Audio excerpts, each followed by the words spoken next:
ഭദ്രേ. കാതുകളിൽ അയാളുടെ നേർത്തതും വശ്യമാർന്നതുമായ സ്വരം പതിച്ചതും പിടഞ്ഞു മാറാൻ കുതിരയുടെ കണ്ണിൽ ആ കാഴ്ച ഉടക്കി.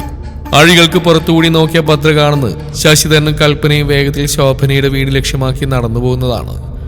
മാഷിന്റെ പിടിവിട്ട് ഓടിയാൽ നേരെ ചെല്ലുന്നത് ശശിധരന്റെ മുന്നിലേക്കാണ്. ഇവിടെ ഒളിച്ചു നിൽക്കാമെന്ന് കരുതിയാൽ ഇതുവരെയും കണ്ടിട്ടില്ലാത്ത മാഷിന്റെ ഈ ഭാവം തന്നെ കാർന്ന് തിന്നു. ഭദ്ര ഭയത്താൽ തളർന്ന നിമിഷം ഒരുവൻ വാതിൽ തുറന്നകത്തേക്ക് കയറിയിരുന്നു. നാദിനെ കണ്ടതും മാഷ് ഭദ്രയുടെ പിടിവിട്ടു. നെഞ്ചിൽ കൈ പിണച്ചേട്ടി തങ്ങളെ തന്നെ നോക്കി നിൽക്കുന്നവന്റെ തീ പാറുന്ന കണ്ണുകൾക്ക് മുമ്പിൽ രാമൻ മാഷ് ഒന്ന് വിറച്ചു. അത് ഞാൻ ഭദ്രക്കുട്ടിയെ നൃത്തം പഠിപ്പിക്കാൻ. രാമൻ മാഷിന്റെ കഷ്ടപ്പാട് മനസ്സിലാക്കിയിട്ടാവണം നാദ് കൈ ഉയർത്തി തടഞ്ഞു അയാളെ. മാഷിന് ഞാനൊരു ജോലി തരാം. പ്രേമന്റെ വീട്ടിൽ ഭദ്രയുടെ ബ്രദറും വൈഫും ഉണ്ട്. അവർ ഈ പുറയിലേക്ക് കടക്കാനും പാടില്ല, ഭദ്രയെ കാണാനും പാടില്ല. ഭദ്രയെങ്ങാൻ അവർ കണ്ട നിന്നെ ഞാൻ കൊല്ലും.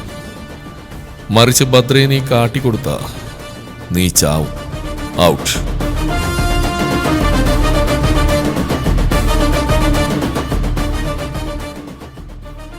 ഭദ്ര, അവർ നിന്നെ തേടുകയാണ്.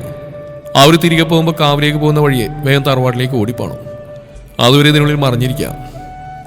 നാദി ചുറ്റുമൊന്ന് കണ്ണോടിച്ചു. പുറത്തു നിൽക്കുന്നവർക്ക് പുരയുടെ അഴികൾക്കടുത്ത് നിന്ന് നോക്കിയാൽ തങ്ങളെ കാണാൻ സാധിക്കും. പുരയുടെ അകത്തായി വസ്ത്രം മാറാനും മറ്റുമായി തുണിയാൽ മറതീർത്ത ഒരു ഭാഗത്തേക്ക് ഭദ്രയെ നാദ് കൊണ്ടു നിർത്തി. ഇവിടെ ഒന്നും പേടിക്കണ്ട, ഞാൻ പുറത്ത് കാണും. അവർ പോകുമ്പോൾ ഞാൻ വന്ന് പറയാം.